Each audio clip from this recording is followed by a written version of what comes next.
El primer ministro de Israel, Benjamín Netanyahu, anunció un cese al fuego con el grupo terrorista Hezbollah en Líbano durante 2 meses.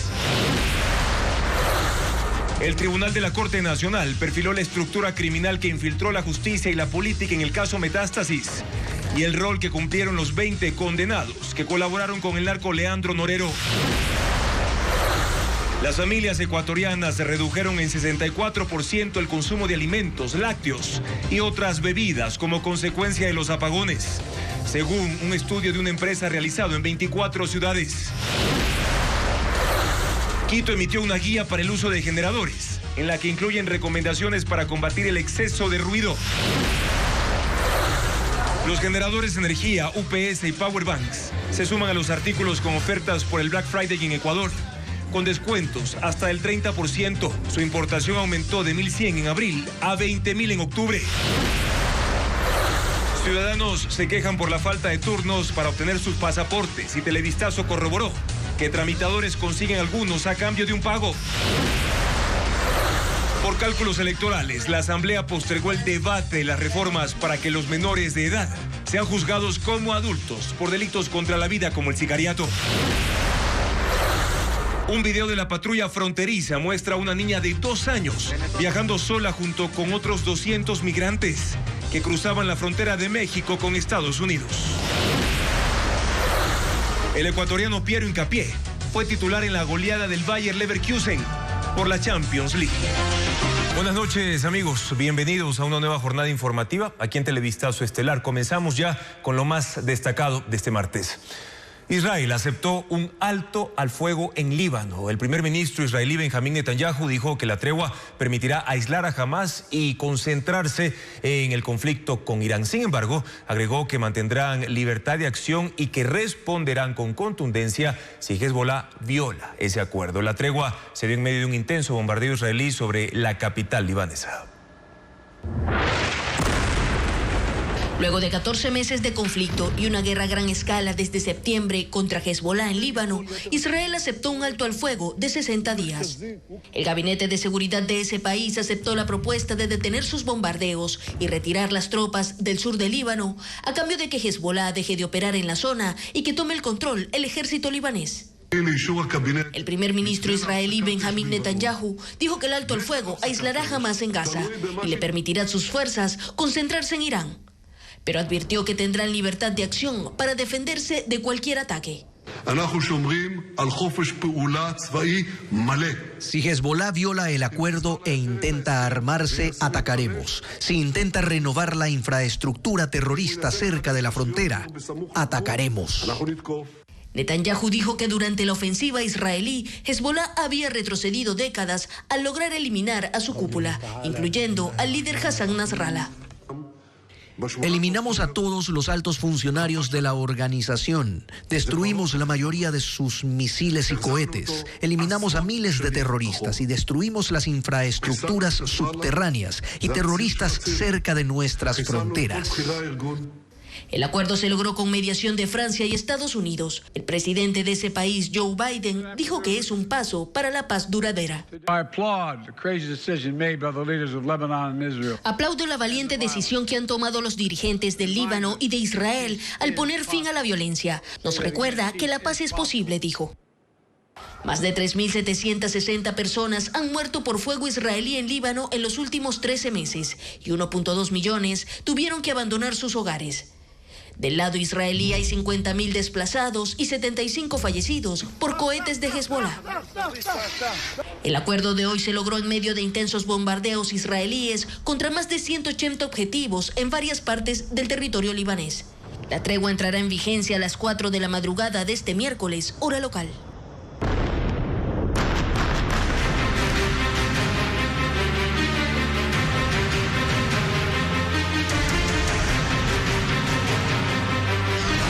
Metástasis, el narco en el Estado.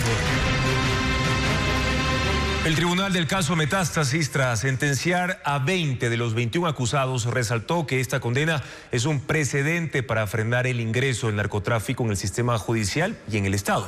Además, el tribunal ordenó a la Fiscalía que abra nuevas investigaciones a jueces, fiscales, periodistas y abogados que fueron mencionados a lo largo del juicio. Y acá en Rodas, con más detalles de la sentencia. La lectura de la sentencia del caso Metástasis duró 8 horas. Empezó a las 10:41 de este lunes y terminó entrada la noche, sin receso de por medio. La presidenta del tribunal, Mercedes Caicedo, ahondó en detalles de las pruebas que llevaron a declarar culpables a 20 de 21 acusados. El único cabecilla que está preso, Javier Novillo, alias Novita, fue condenado a 10 años de prisión como autor de delincuencia organizada en la red criminal que trabajó para el narcotraficante asesinado Leandro Norero. El ex juez nacional y expresidente de la Judicatura, Wilman Terán, fue sentenciado a 9 años y 4 meses de prisión por comprobarse que recibió dinero para retrasar un fallo del hermano de Norero y permitir que la estructura criminal ingrese a la Corte Nacional. La misma pena recibió el exdirector del SNAI, Pablo Ramírez, y 10 jueces, fiscales y policías. Otros 7 recibieron penas menores. La jueza resaltó lo que esta sentencia significa para el país. Haber desentrañado vía jurisprudencial uno de los casos más visibles de la lamentable incrustación de las redes del narcotráfico en la administración de justicia. El tribunal envió el fallo a la Fiscalía General del Estado y ordenó que abra una nueva investigación en contra de periodistas, jueces, abogados y fiscales cuyos nombres salieron durante el juicio del caso Metástasis y no han sido procesados. Llamó la atención a la Procuraduría por su falta de prolijidad en la presentación de sus alegatos como acusadora particular que busca una reparación para el Estado. Además de la pena de prisión, el tribunal ordenó que se publique un resumen de fácil comprensión en formato de carta y que se elabore un video sobre la sentencia. Tras conocer la decisión, uno a uno los condenados abandonaron la corte. La mayoría no quiso dar declaraciones. Sí las dio Kevin Prendes, quien recibió una pena de 7 años de prisión como abogado de Norero. Estamos seguros de que en la apelación vamos a poder demostrar que el tribunal ha errado en su resolución. También salió el exfiscal de Guayas, John Camposano, único inocente. Este es un fallo de primera instancia. Los 20 condenados tienen 2 recursos antes de que queden firme. Terán, Novillo y otros 3 que tienen prisión preventiva seguirán en la cárcel, porque la sentencia oral se dictó antes de que caduque la medida. Y la estructura criminal que trabajó para Norero cooptó a funcionarios de la justicia, la Fiscalía, Policía Nacional e incluso el sistema penitenciario. Cada uno de los 20 condenados cumplió su papel, según relataron los jueces en la sentencia emitida.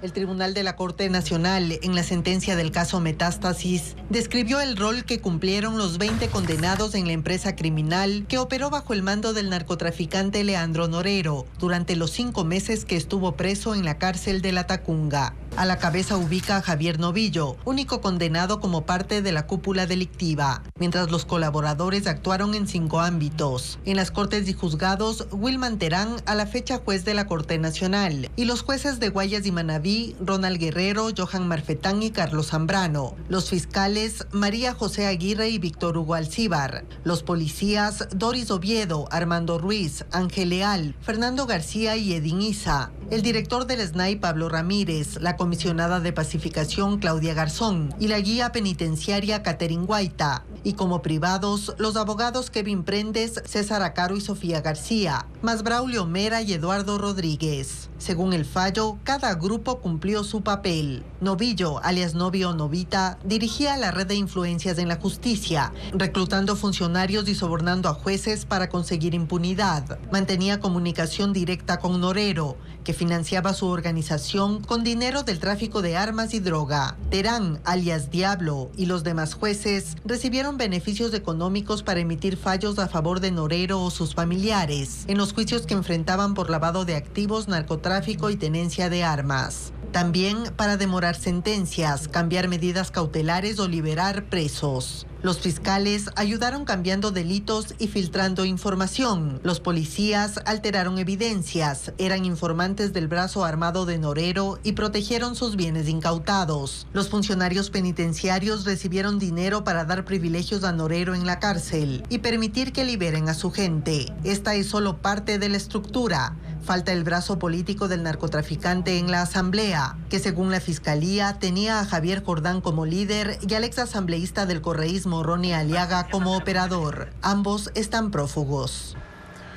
Y precisamente luego de la sentencia en el caso Metástasis, la Fiscalía solicitó a la Corte Nacional de Justicia que inicie el proceso de extradición de 3 implicados que están prófugos. Javier Jordán, quien vive en los Estados Unidos, Ronnie Aliaga, que estaría en Venezuela, y Marcelo Aiza, alias El Joyero. También informó que ya abrió las investigaciones ordenadas por el Tribunal de Juicio para los periodistas, jueces, abogados y fiscales mencionados en la audiencia y que se presume cometieron delitos.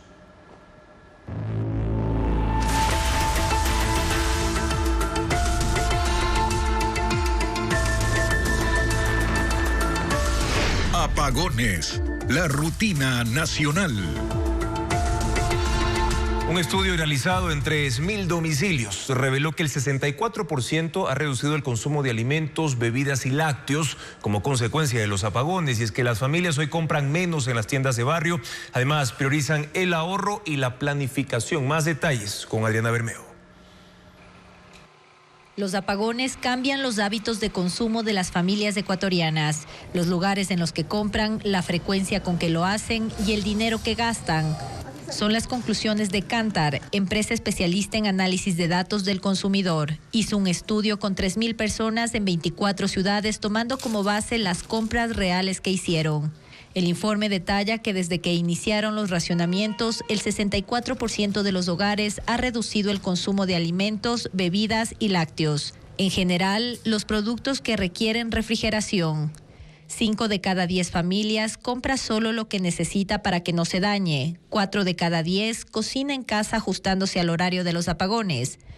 Y solo 1 de cada 10 hogares no ha tenido cambios. Vemos que hay un efecto donde el hogar está comenzando a ir más veces a los puntos de venta, sobre todo a comprar categorías que necesitan refrigeración. Con esto me refiero a proteínas, a lácteos y también a lo que son, por ejemplo, algunos embutidos, ¿no? Las compras se realizan en su mayoría en supermercados, suman el 39%. Han ganado terreno aquellos que tienen precios bajos permanentes y venden marcas propias. Las tiendas pasaron de concentrar el 30% de ventas al 18%. Los consumidores acuden a los lugares donde garantizan la refrigeración de los productos y mantienen cadenas de frío. Estos negocios ya fueron previamente afectados por la inseguridad. Los supermercados de alguna forma tienen algunas credenciales porque manipulan los productos de otra forma. El tendero lastimosamente no tiene la fortaleza de poder comprarse un generador eléctrico y eso los termina afectando porque genera que en el consumidor haya una desconfianza a cómo han manipulado el producto para comprarlo. El comportamiento del consumidor ahora está marcado por una mayor planificación y el incremento del ahorro. Por ejemplo, las familias priorizan comer en su casa y salen a centros comerciales cuando no tienen luz, pero el consumo es mínimo.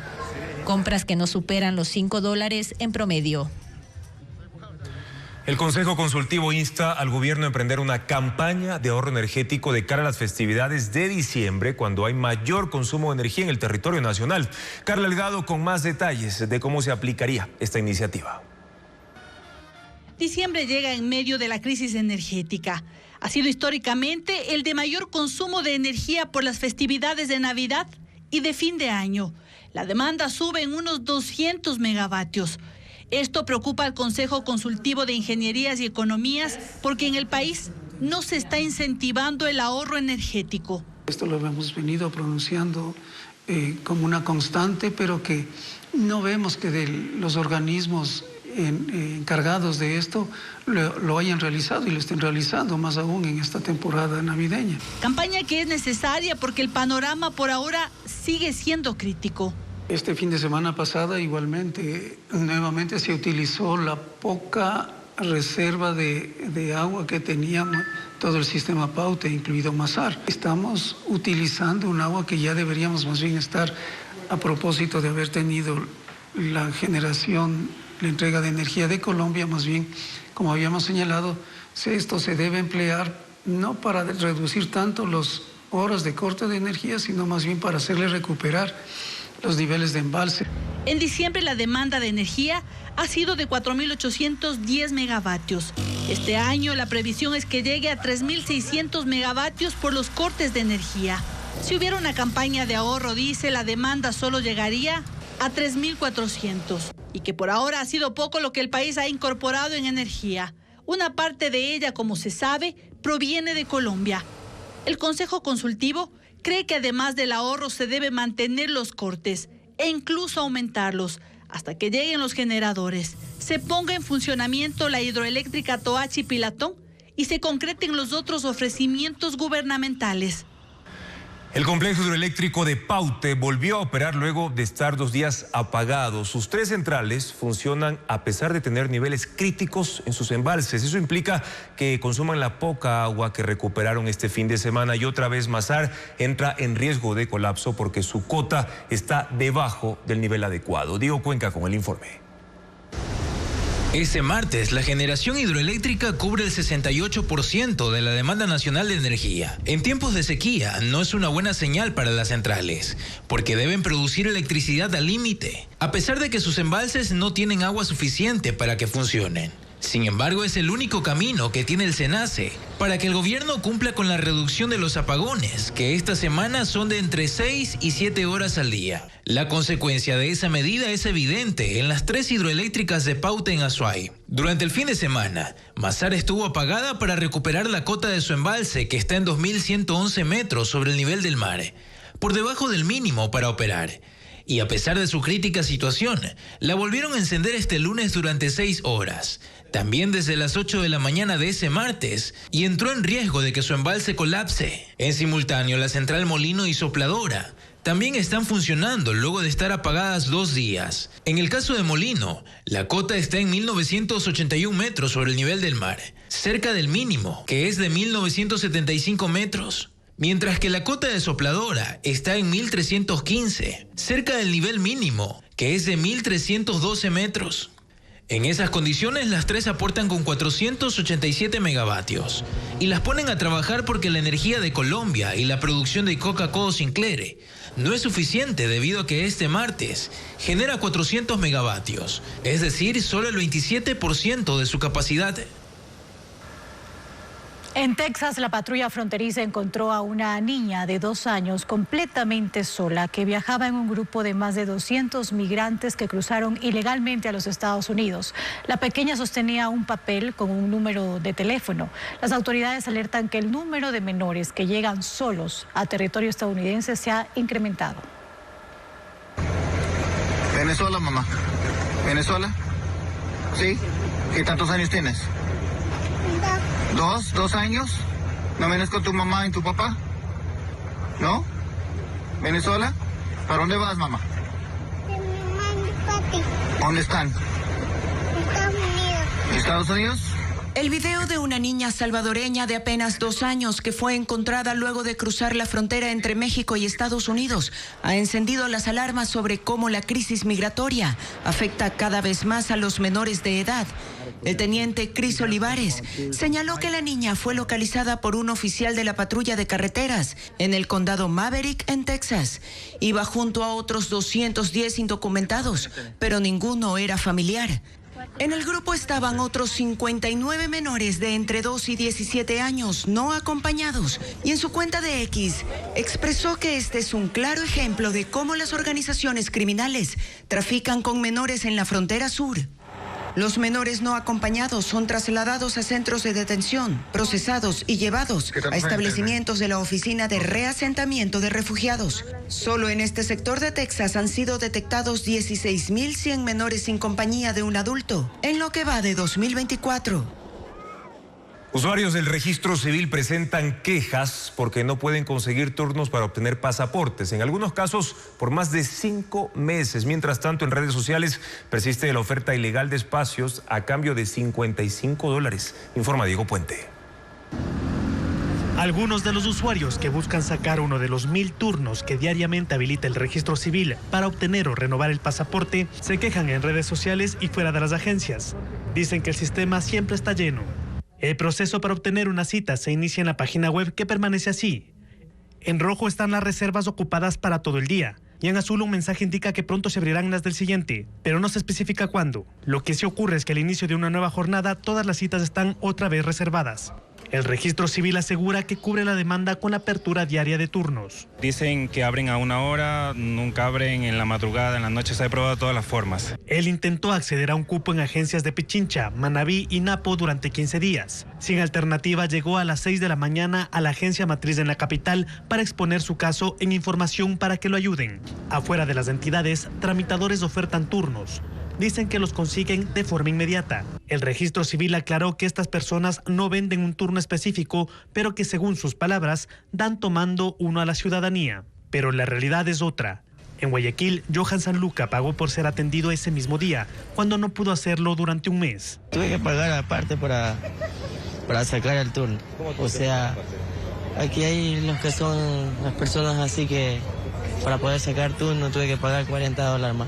El negocio se extiende por redes sociales. Se ofertan turnos por pagos de entre $40 y $55 y los tramitadores piden los documentos a los usuarios vía WhatsApp. Televistazo contactó a varios tramitadores. Ellos ofrecieron turnos a la carta. Podemos ayudar en cualquier cantón del territorio nacional ecuatoriano. Si pedimos hoy, para mañana, más tardar el miércoles, tenemos. El registro civil no respondió si cuenta con un sistema para evitar la manipulación.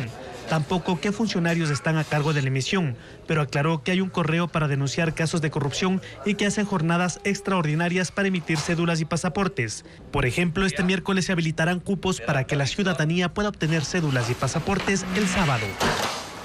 Cientos de personas reciben dinero por permitir el escaneo de sus iris. La empresa que se dedica a esta actividad aumentó los locales en Quito y Guayaquil. Ahora también se paga por invitar a nuevos usuarios, como lo informa Diego Puente. Familias enteras llegan a los locales de World, antes conocida como WorldCoin, una empresa que entrega criptomonedas a cambio del escaneo de iris y de rostro. Al día siguiente del escaneo pueden cambiar por dólares en las afueras. Los cambistas trabajan en grupos y visten chalecos reflectivos, gorras o camisetas con estampados de otras casas de monedas digitales. Ofrecen entre $35 y $50 por las criptomonedas. Las transacciones se hacen en una plataforma digital de World. 97,000 ecuatorianos han permitido que les escaneen los iris. Aunque les dan una charla, muchos desconocen cómo será usada su información.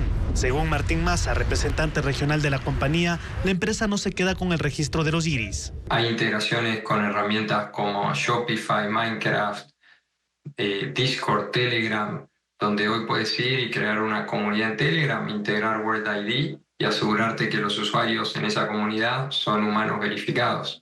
La complejidad de esas explicaciones contrasta con la idea que tienen las personas que llegan al escaneo. Televistazo acudió a 5 de sus 8 oficinas en Quito y Guayaquil y comprobó que en su mayoría eran adultos mayores, migrantes y desempleados que necesitan ingresos. Luz Ojeda tiene 68 años y está sin trabajo. El dinero que recibirá por sus monedas digitales las cambiará en comida. Confía en que su identidad no sea mal utilizada. Y yo creo en Dios en primer lugar y en el resto de las personas que están colaborando, dándonos estos apoyos. No creo que sea estas cosas falso, ¿no? La anterior semana, 2 locales de World en el sur y centro de Quito fueron clausurados por el municipio por no tener permisos. Sin embargo, la gente continúa asistiendo a los que quedan. La empresa ahora también reconoce por traer a amigos, conocidos y desconocidos. Esto también se paga con World Coins. El gobierno trasladó a presas de forma masiva de la cárcel de Cotopaxi para cumplir con las recomendaciones de organismos internacionales como la separación de hombres y mujeres y que existan presidios exclusivos para ellas. Mientras tanto, colectivos de derechos humanos denuncian supuestos delitos y abusos cometidos contra las 528 mujeres que cumplían condena en esa prisión. Informa Bessie Granja. El traslado masivo de 528 presas de la Tacunga hacia la cárcel de Ambato es para dar cumplimiento a la resolución del Servicio de Atención a Privados de Libertad, emitida el 25 de septiembre de 2023. El documento detalla que el alto nivel de vulnerabilidad de las mujeres privadas de libertad en los centros mixtos Sitúa a esta población en situaciones de riesgo constante que atentan contra su integridad mientras cumplen una condena. El documento también señala que el SNAI debe establecer prisiones exclusivas para mujeres con la finalidad de determinar procesos de rehabilitación con enfoque de género y así acoger de forma efectiva las recomendaciones de los organismos internacionales, entre ellos la Comisión Interamericana de Derechos Humanos.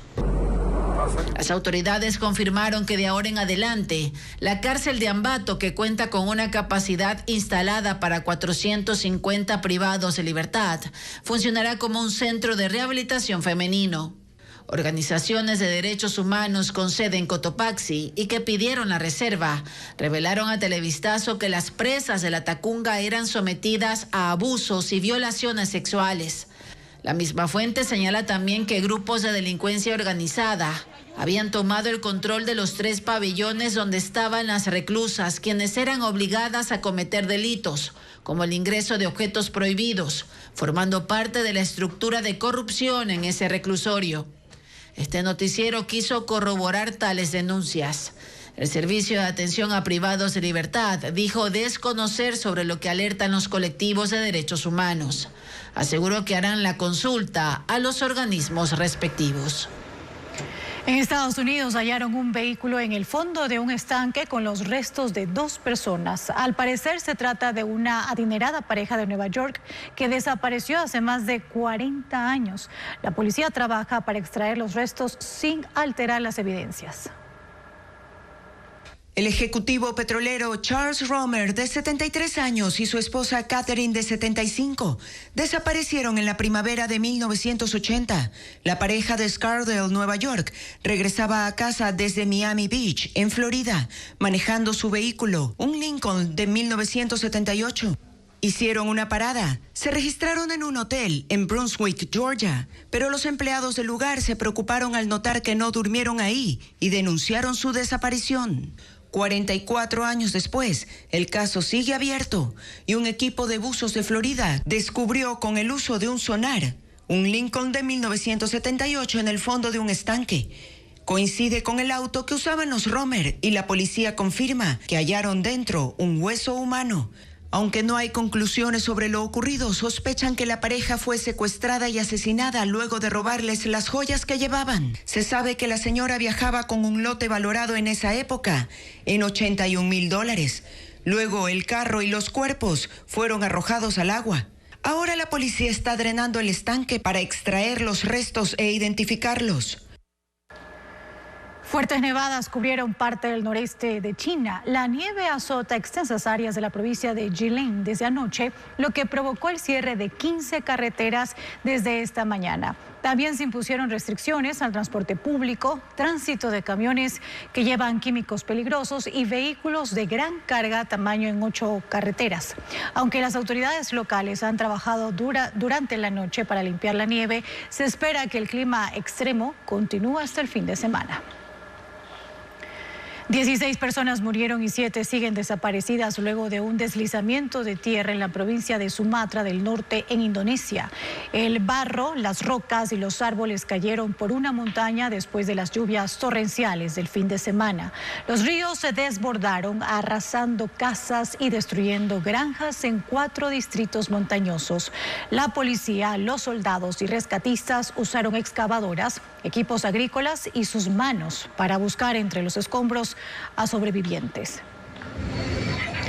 Y luego de 6 años de operación, la aerolínea Spirit decidió suspender la única ruta que operaba en Ecuador entre Guayaquil y Fort Lauderdale, en la Florida, Estados Unidos.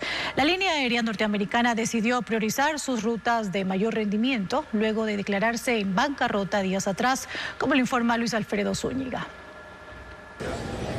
Otra ruta aérea dejará de funcionar en Ecuador en 2025. La aerolínea estadounidense de bajo costo Spirit confirmó a Televistazo la decisión de suspender sus vuelos entre Guayaquil y Fort Lauderdale, Florida, que realizaba desde marzo del 2018. Esta ruta, que moviliza un promedio de 9,000 pasajeros por mes, funciona con un vuelo diario, el único que Spirit opera en Ecuador. Mediante un comunicado, la empresa señaló a Televistazo que tras evaluar su red y su estrategia comercial, actualizará revisaron su itinerario de vuelos para enfocarse en las rutas de mayor rendimiento, por lo que el servicio a Guayaquil pasará a ser de temporada. Esto se informa luego de que el 18 de noviembre Spirit se declaró en bancarrota y aplicó al capítulo 11 de la ley de quiebras de Estados Unidos para pausar el pago de deudas hasta estabilizarse, proceso que se mantendría hasta el primer trimestre de 2025. Frecuencias a otros países como Perú y Colombia se han reducido. El vuelo actual entre Guayaquil y Fort Lauderdale se mantendrá hasta el 11 de febrero de 2025 según Spirit y esperan reanudarlo más adelante. Sin embargo, aún no presentan documentación oficial al Consejo Nacional de Aviación Civil, algo que deben hacer al menos 60 días antes de suspender dicha ruta. En julio pasado, otra aerolínea de bajo costo, JetBlue, decidió suspender su ruta de Quito a Fort Lauderdale a partir de enero de 2025. Vamos a revisar ahora cuál será el estado del tiempo para este miércoles 27 de noviembre. En la sierra se espera una temperatura entre 4 y 20 grados centígrados con una radiación alta y también extremadamente alta, es decir, entre 6 y 11. Ahora vamos a revisar cuál es el pronóstico del Instituto de Meteorología para la costa ecuatoriana, donde se pronostica una temperatura entre 24 grados y 31 grados con una radiación máxima de 8, es decir, muy alta. Y en la región amazónica habrá una temperatura entre 21 y 32 grados y una radiación máxima de 8. Estamos hablando de muy alto, por eso el INAMI recomienda para mañana usar protector y no exponerse directamente a los rayos solares.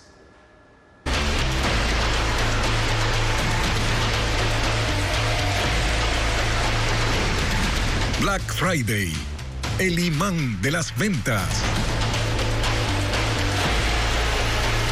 Los generadores de energía UPS y Powerbanks se suman a los artículos con ofertas por el Black Friday en Ecuador. Descuentos de hasta 30%, envíos sin costo y facilidades de financiamiento son parte de las promociones. Luis Alfredo Zúñiga recorrió varios locales para conocer más de estas estrategias para tratar de aumentar las ventas. Las promociones y descuentos también llegan a los generadores de energía en el Black Friday. Artículos que este año han roto récords de venta en Ecuador, pasando de 1.100 unidades importadas en abril a más de 20.000 en octubre. Esta demanda que responde a los apagones no pasa desapercibida. Los comercios se han vuelto a abastecer, con al menos 50 unidades por local para seguir vendiendo, esta vez con descuentos del 10 al 30%. Actualmente por precio de Black Friday hasta en 300 le podemos dejar, en el caso de 800. Y en el caso de 1000 watts lo tenemos en 550 hasta 490 le podemos dejar precio de Black Friday. Los Powerbanks, UPS y pequeñas estaciones de energía se suman. Los carteles con las ofertas ya se exhiben en algunos locales, porque aunque el Black Friday es el viernes 29 de noviembre, en Ecuador las ofertas serán toda la semana. Si la persona vive lejos, vamos en provincia, se le da el transporte gratis. En redes sociales también abundan las promociones. Se acepta el pago del 50% y el resto con financiamiento en algunos locales mayoristas. Instalación sin costo es otra de las estrategias para que la venta de estos artículos, para aplacar los racionamientos, sigan siendo un éxito en Black Friday. En Quito se reguló el uso de generadores eléctricos. El ruido es uno de los temas centrales que aborda esa guía que espera ser aplicada también en otras ciudades. Carla Delgado informa cuál es la institución a cargo de esta iniciativa.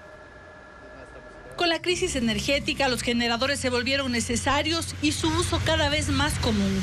Tanto que la Secretaría de Ambiente de Quito emitió una guía de buenas prácticas para su uso. Tiene 7 indicaciones para su manejo seguro y eficiente. La guía aborda uno de los temas más inquietantes, el ruido que producen, y hace una recomendación: que los usuarios instalen el generador en un lugar insonorizado o usen mecanismos que reduzcan el ruido, porque dependiendo de su tamaño, algunos sobrepasan los decibeles recomendados. El mercado oferta silenciadores. Este cuesta $139 en internet. Localmente algunos han adaptado cajas que prometen silenciar hasta el 80% del ruido. Se nos ocurrió hacerlo y luego de prueba y error, comenzamos a fabricar estas cajas para nosotros. Y los clientes que vienen acá a arreglar sus vehículos les gustó, nos pidieron y comenzamos a construir. Otra recomendación es que su mantenimiento sea frecuente y que en él se incluya cambio de aceite, filtros de aire y combustibles para evitar su desgaste. La norma estaba puesta para que un generador emergente, como los que están en la actualidad, se hará un monitoreo cada 150 horas y durante este periodo un mantenimiento. En la guía consta que para el uso seguro de un generador se desconecten todos los dispositivos eléctricos antes de encenderlo. No se debe conectar más dispositivos de los que el generador puede soportar. Debe estar conectado a tierra para prevenir descargas eléctricas. Y este año se espera que el Black Friday en Ecuador genere ventas por cerca de $600 millones. La Cámara de Comercio Electrónico precisa que ha aumentado el número de personas que compran mediante canales digitales y también recomiendan tomar precauciones para que la transacción sea segura. Más detalles con Luis Alfredo Zúñiga. El Black Friday en Ecuador genera ventas millonarias. En 2023 fueron de $600 millones y este año se espera una cifra similar, 594 millones, según la Cámara de Comercio de la ciudad. Este evento provoca que las ventas en general se incrementen en un 14% frente a un día ordinario y los canales digitales se llevan al menos el 20% del mercado. Las categorías de moda y belleza, electrodomésticos y tecnología, hogar e indumentaria deportiva son las más buscadas en Black Friday. En el comercio electrónico, la lista le encabeza el turismo. Hasta el 70% de su facturación a través de canales digitales. La expectativa de compras por canales digitales aumenta, ya que en el último Cyber Day del 18 de noviembre, el número de personas que entraron a portales digitales y realizaron una transacción subió en un 30%. Por eso la Cámara de Comercio Electrónico recomienda tomar precauciones para realizar compras seguras en Internet. La primera es hacerlo en portales reconocidos, con buena reputación y políticas de seguridad. También aconsejan verificar que el enlace al que se ingresa sea el verídico. En el navegador se puede ver que diga HTTPS y que el nombre del dominio, el www, coincida con la marca, también es algo que es sumamente importante y que da más seguridad. Si se opta por hacer compras por medio de redes sociales, se recomienda confirmar que las cuentas, sus ofertas y los comentarios sean auténticos, especialmente si se trata de emprendimientos. Además, tener cuidado al ingresar datos de tarjetas, algo que se aconseja no hacer mientras el usuario esté conectado a redes de Wi-Fi públicas. Por falta de consenso, la Asamblea Nacional canceló este martes el segundo debate del Código Orgánico de Protección Integral a niñas, niños y adolescentes, en el que se propone cambios sobre la responsabilidad penal de los menores en delitos contra la vida. Las bancadas dejaron en suspenso la ley por cálculos electorales, como lo explica Paul Romero. Los cálculos electorales pesaron este martes en la Asamblea. Quedó en suspenso el segundo y definitivo debate sobre el código que debe definir si se incrementan las penas a los menores de edad que cometen delitos contra la vida como el sicariato. La presidenta de la Asamblea, Viviana Veloz, no dio paso al debate por falta de consenso para aprobar el código en el que este tema se discute desde hace más de 5 años. La Asamblea tomó la mañana para condecorar a los bomberos de 7 provincias y los legisladores que debían encarar esta discusión en el tercer punto del orden del día se fueron sin saber cuándo retomarán el tema. Los asambleístas admitieron que es una ley polémica porque existen dos visiones sobre la responsabilidad penal de los adolescentes infractores. La Revolución Ciudadana, liderada por la presidenta de la Comisión de la Niñez, Pierina Correa, dijo que han esperado más de 5 años y que no importa unos días más. Ella no comparte que los procesados por asesinato, homicidio, sicariato sean condenados como mayores de edad. En un adulto, un asesinato, 25 años. En el adolescente, de 4 a 8 años. La tercera parte, pero la mitad de la vida pues de un adolescente. Construye, por su lado, presentó un informe de minoría.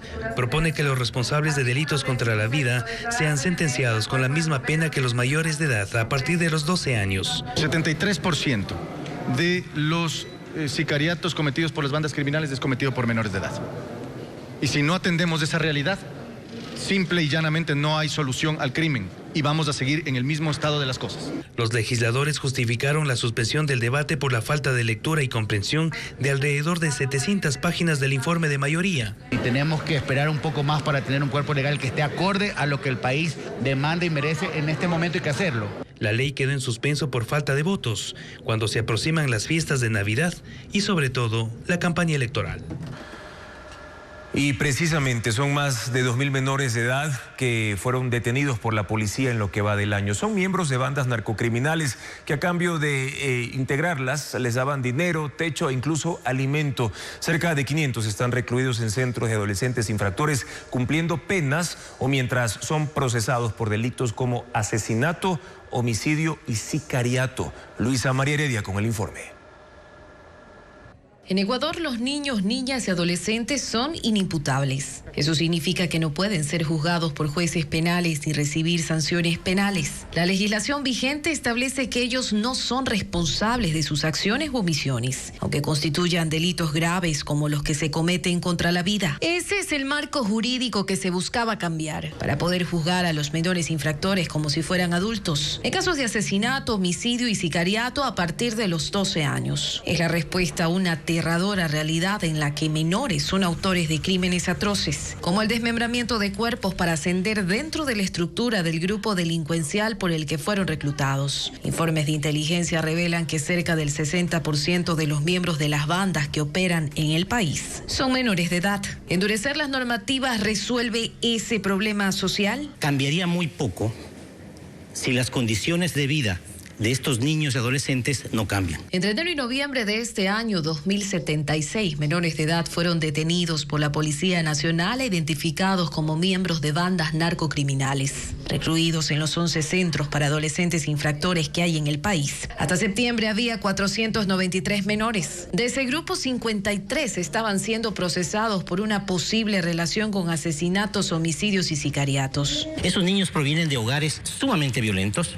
Vienen de hogares de los cuales fueron expulsados a las calles, vienen de hogares que consumían drogas, no solamente padres, madres, sino los tíos, los vecinos. Es decir, en ese ambiente, ¿cómo podemos nosotros encontrar una solución solamente aumentando las penas? El estudio Doble Criminalización en Cantones de Alta Peligrosidad en Ecuador, un análisis in situ, que fue elaborado por la consultora Catherine Herrera, concluye que las bandas reclutan a menores cuyos hogares son inestables o que han desertado de la escuela y les pagan hasta $4.000 por trimestre y les garantizan alimentación y vivienda, por lo que una intervención integral del Estado en zonas excluidas es una medida aún más urgente que el endurecimiento de penas. Necesitamos centros que verdaderamente rescaten, rehabiliten a las personas y centros especiales para estos niños. No podemos ponerlos con los adultos en los centros de rehabilitación. ¿Por qué? Porque el resultado va a ser peor. También garantizar un verdadero servicio de rehabilitación social. Las provincias donde hay más reclutamiento infantil son Esmeraldas, Maraví, Guayas y Los Ríos, donde hay 249 menores recluidos. 4 deportistas protagonizan una exposición fotográfica inaugurada en la Alianza Francesa de Guayaquil. Además, en Cuenca, el ensamble de saxofones y percusión de la Orquesta Sinfónica ofrecerá un concierto en el mercado más antiguo de esa ciudad. Estefanía Arias con la agenda cultural.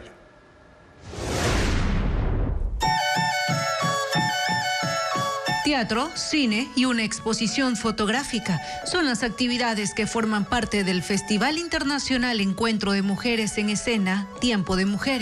Este año el lema es En el umbral de la memoria, un evento que busca reivindicar el arte liderado por mujeres. Se desarrolla hasta el sábado 30 de noviembre en los bajos del Museo de la Casa de la Cultura Ecuatoriana en Quito. La cartelera con las presentaciones está publicada en las redes sociales del festival. 4 deportistas con discapacidades son retratados por 4 fotógrafos. Cada uno de ellos rompe límites y lucha por una sociedad integradora.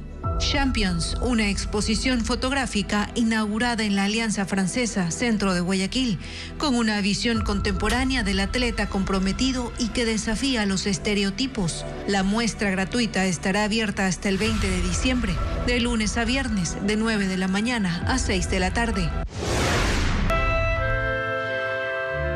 Un concierto de cámara al aire libre, con más de 20 artistas en escena. El ensamble de saxofones y percusión de la Orquesta Sinfónica de Cuenca se presentará en el mercado 9 de octubre en el centro histórico de la capital Azuaya, dirigido por el maestro Dani Kondo. El show gratuito será este miércoles 27 a las 12 del día.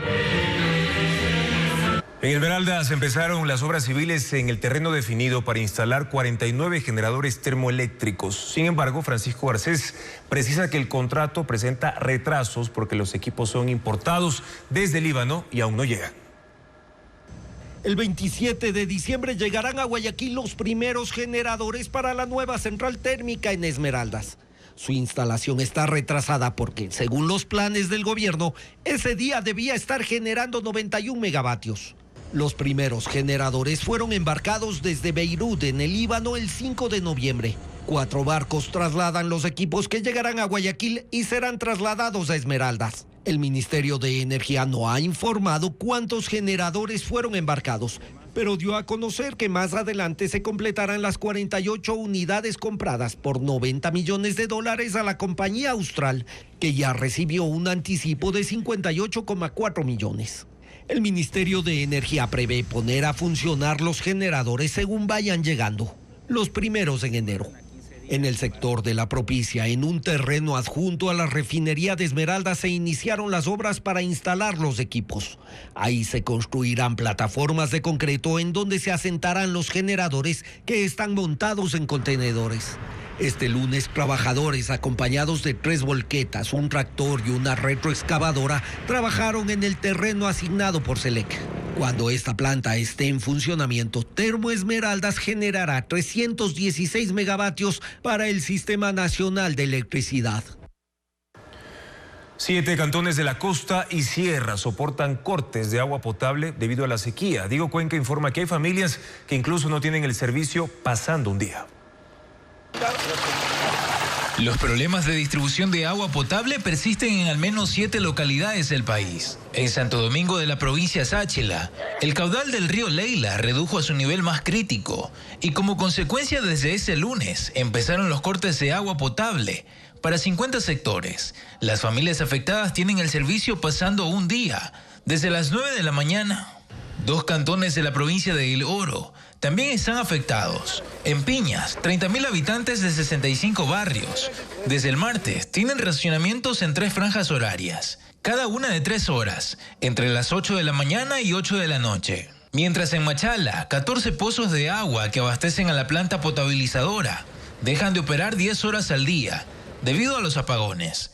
Los afectados son 180.000 habitantes que soportan cortes de 6 horas al día. En Cotopaxi, 1.200 habitantes de 7 barrios del cantón Pujilí no tienen agua porque las 2 plantas están desabastecidas por la sequía. Los cortes son de 12 horas al día, desde las 3 de la tarde hasta las 3 de la madrugada. En Carchi, 12.000 habitantes de 12 barrios del cantón Montúfar no tienen el servicio desde las 7 de la noche hasta las 5 de la mañana, debido a la falta de lluvias. Y en Pichincha, los cortes son preventivos, de 10 horas al día, y afectan a los habitantes de 75 barrios de Quito, quienes no cuentan con el servicio desde las 5 de la tarde hasta las 3 de la madrugada. En La Libertad, provincia de Santa Elena, murieron 2 ocupantes de una avioneta de la Escuela Superior Militar de Aviación tras el colapso de la aeronave. El siniestro ahora es investigado por la Fuerza Aérea Ecuatoriana. El colapso atemorizó a los habitantes de la avenida Eleodoro Solórzano, calle principal del cantón La Libertad en la provincia de Santa Elena. Moradores y transeúntes corrieron para tratar de auxiliar a los 2 ocupantes de una avioneta de la Escuela Superior Militar de Aviación, ESMA, quienes estrellaron aproximadamente a las 16:45 de este martes. Imágenes de cámaras de seguridad muestran el momento de la caída. La aeronave colapsó muy cerca de un auto que circulaba en ese momento por el sector. Debido a la velocidad de la precipitación, la cabina de vuelo se introdujo debajo del automóvil, cuyo conductor salió ileso. Un motociclista también resultó herido tras ser golpeado por una de las alas. En un comunicado, la Fuerza Aérea Ecuatoriana informó que por este accidente hay 2 fallecidos. La capitán Diana Ruiz Solís, quien era la instructora de vuelo, y el cadete Juan Pacheco Ramírez. La institución realiza los trámites legales correspondientes para investigar las causas del siniestro. Al menos 4.000 locales comerciales que generan hasta 10.000 empleos en el centro histórico de Quito están en riesgo debido a las pérdidas económicas provocadas por los constantes cierres. Los propietarios de hoteles, almacenes y restaurantes piden acciones para minimizar el impacto en la zona que es el epicentro político del país. Informa Hernán Higuera. El centro histórico de Quito tiene a Carondelet como un atractivo y una dificultad. En los últimos 8 días el gobierno lo cerró 2 veces. Es una medida de resguardo ante las manifestaciones. Pero la factura la pagan los dueños de 4.000 locales comerciales en 3 cuadras alrededor del palacio, entre hoteles, restaurantes, cafeterías y almacenes. Y es alta. Ellos no entienden la lógica de las vallas y el bloqueo, que les causan pérdidas que calculan en $1 millón por día. Pérdidas que se suman desde el 2019 por las protestas, la pandemia y en la actualidad por los apagones, la falta de agua y la inseguridad. Cuando se cierran los 3.75 kilómetros que comprenden el centro histórico, se ven amenazados entre 8.000 y 10.000 empleos. Montserrat Ceballos es la propietaria del restaurante McDonald's y cuenta que en el último mes prescindió de 2 empleados porque sus presupuestos se afectaron. Me ha tocado decirles que lo siento mucho. Que no está en mi capacidad económica de poder sustentar sus empleos. El temor es la quiebra, como ya les pasó a los propietarios de los locales de artesanías, souvenirs y peluquerías que funcionaban al pie del palacio, donde trabajar se volvió imposible. En el local de Magdalena, los batidos, las quesadillas o las empanadas quiteñas se hacen midiendo el clima político del día, porque el solo anuncio de protestas reduce considerablemente su clientela. Cuando el gobierno tiene problemas, pues, mijo, entonces cierran todo esto. Ahí nosotros tenemos pérdidas. Las calles García Moreno, Chile, Venezuela, Espejo, Benalcázar y Cuenca son las que circundan al Palacio de Gobierno y al municipio de Quito, las que generalmente se cierran. Los constantes bloqueos han alejado a los inversionistas locales que no alcanzan a reunir los arriendos que están por sobre los $1.000. En la calle Esmeraldas hace 5 años, Mario Padilla recuperó un edificio patrimonial para convertirlo en un hotel 3 estrellas. El lugar ha sido readecuado, pero la imagen que proyecta el centro de Quito, conflictivo, ahuyenta a los turistas y genera la percepción de un sitio inseguro. Pues nos cancelan y eso es un perjuicio en contra, no de Casa El Edén o del hotel, o de la hotelería, es un perjuicio para Quito. Así es el centro de Quito, cambiante. Se retiran las vallas y en la antesala de las fiestas de fundación, su gente se prende. Al pie del patrimonio propios y foráneos, mientras se puede, aprovechan la música de los tradicionales artistas de calle. Se baila y se grita, mientras se puede. Uno de los contratos de mantenimiento del Metro de Quito ya fue adjudicado. En los detalles del documento explican que será para trabajos de infraestructura y telecomunicaciones. Carla Delgado informa que el transporte subterráneo está próximo a cumplir 1 año de operaciones. Casi 1 año después de haber iniciado operaciones, el Metro de Quito adjudicó el contrato de mantenimiento del sistema de transporte. Servirá, según consta en el acta, para cuidar la infraestructura, la superestructura, el sistema electromecánico y de telecomunicaciones. Se adjudicó a la firma mexicana-española AST por $36.7 millones.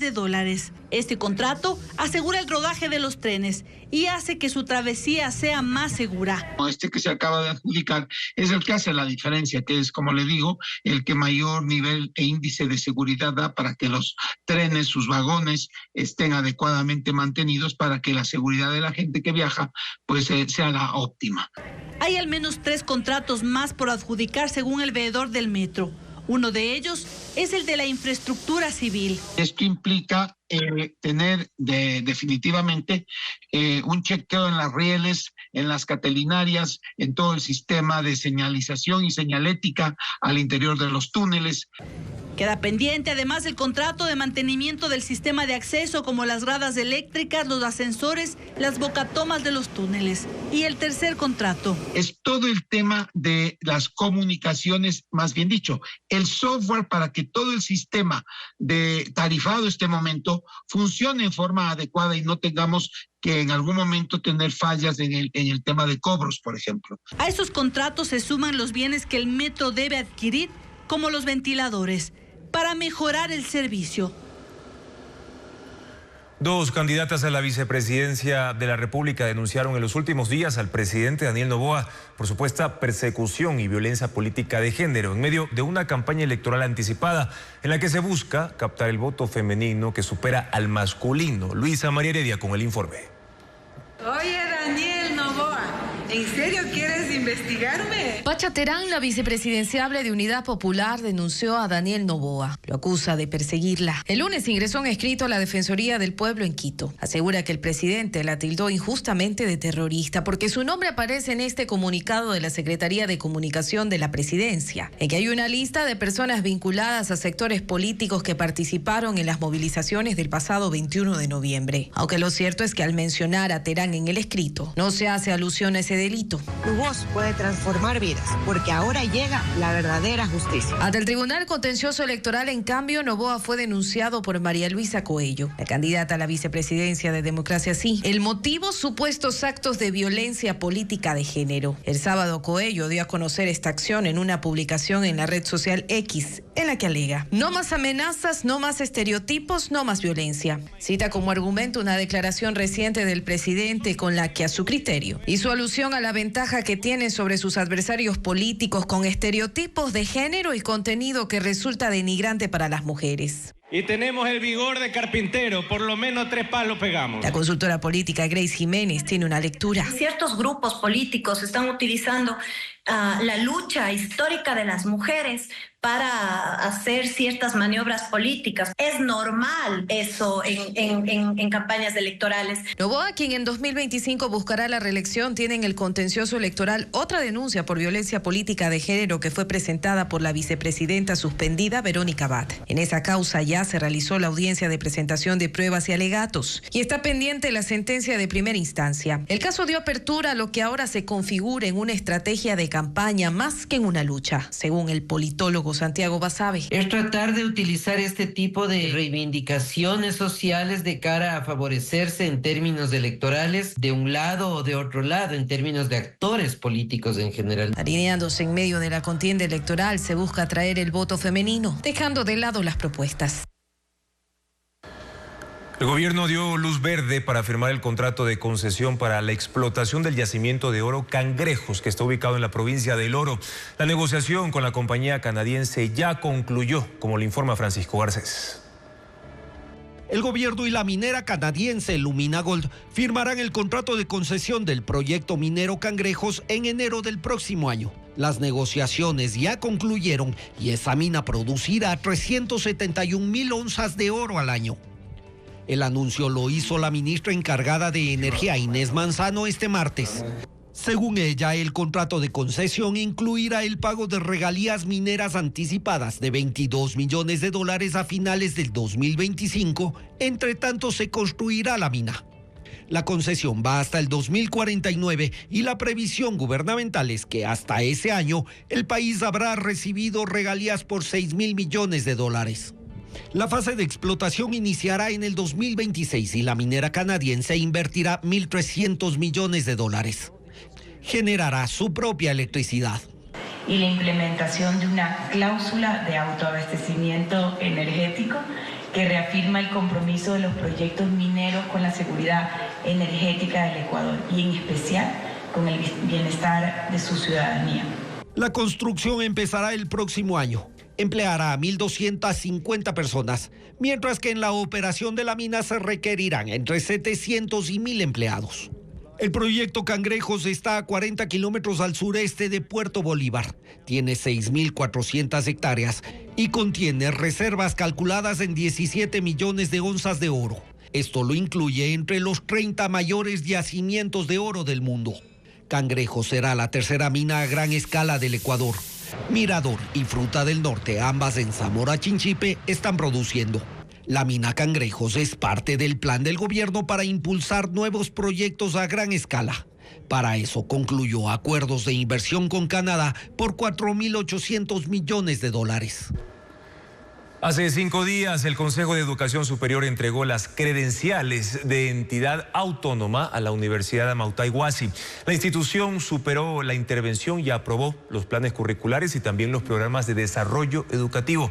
Hernán Higuera, en el siguiente reportaje, informa que Amautay Huasi acoge a 2.000 estudiantes que pertenecen a 24 pueblos y nacionalidades indígenas y afrodescendientes.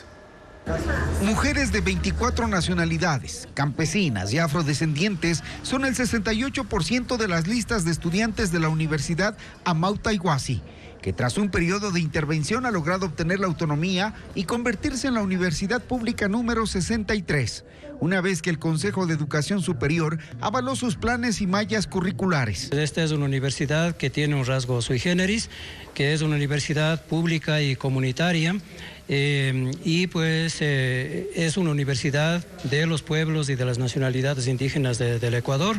Esta universidad nació como una de las exigencias en las protestas indígenas. Ahora tiene 2.000 estudiantes que reciben clases en la modalidad híbrida, parte en línea y parte presencial. Tienen 10 carreras, en sus aulas comparten conocimientos ancestrales. Estudian, por ejemplo, carreras como Derecho, pero con enfoque en la justicia indígena. Haciendo prevalecer que la justicia indígena es un derecho igual que el derecho civil, y hay muchos derechos más que ampara la Constitución de la República del Ecuador.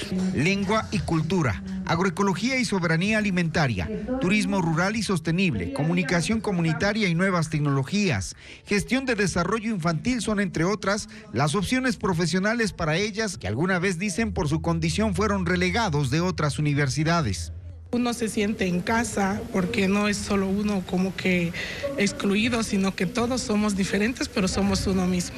La universidad no es exclusivamente para indígenas, está abierta a todos. Esta universidad tiene un presupuesto estatal de $58 millones para los próximos 5 años y apoyo suizo, que por el Día de la Erradicación de la Violencia contra la Mujer entregó 100 becas para que las alumnas garanticen la culminación de sus profesiones. 4 artistas locales son parte de una exposición denominada Revelaciones Femeninas. La muestra se inauguró en Guayaquil, en la Galería Espacio Marte. Estefanía Arias nos relata lo que representan estas 17 pinturas.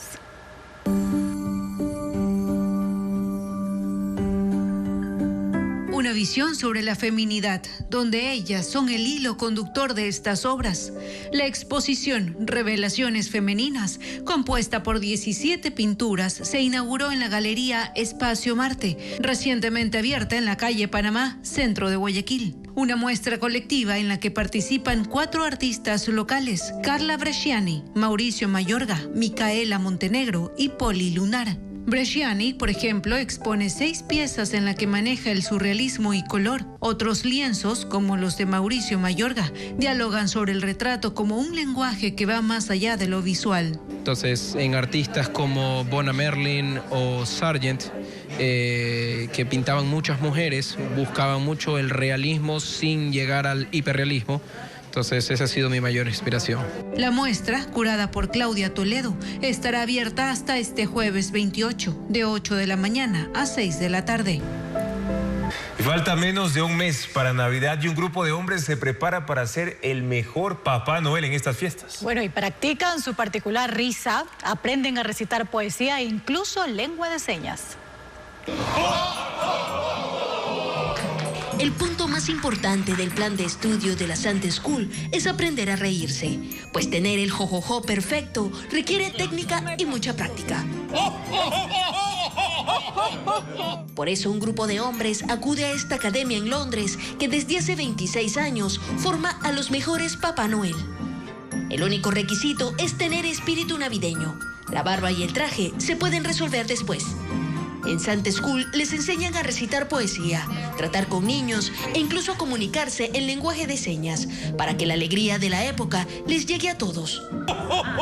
Los santas aprobados estarán en centros comerciales, programas de televisión y eventos comunitarios, llevando la magia de la Navidad por Reino Unido.